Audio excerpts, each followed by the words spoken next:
আগের দিন ছিল মামনির বার্থডে আর তার পরের দিনই ছিল ওনার ছেলের বার্থডে মানে কৌশিকের। তো আমি ওর জন্য খুব সামান্য কিছু গিফট রেডি করি আর তার মধ্যে ছিল সিলভার রিং, যেটা আমি একটু অন্যরকম ভাবে ওকে দিয়েছিলাম। আর বাদ বাকি গিফটগুলো তো তোমরা দেখলেই। গিফট তো রেডি হয়ে গেছে। দেন আমি আর কোয়েল বেরিয়ে পড়ি কেক আনতে, আর আমি এই দিদির কাছ দিয়ে কেক নিয়েছিলাম। আর রাত 12টার সময় কৌশিককে উইশ করি, এদিকে দিদিও ফোন করেছিল। আর কেকটা কিন্তু কৌশিকের ভীষণ পছন্দ হয়েছিল আর খেতেও সুন্দর ছিল।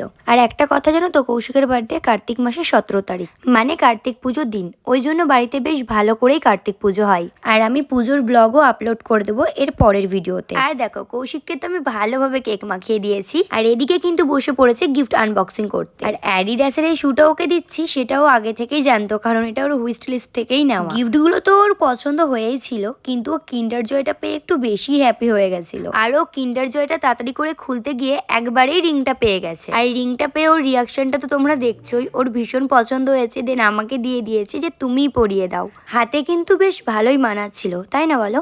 চলো এবার তাহলে বিলেটেড হ্যাপি বার্থডে উইশ করে দাও তোমরাও। নেক্সট ব্লগে দেখা হচ্ছে, বাই।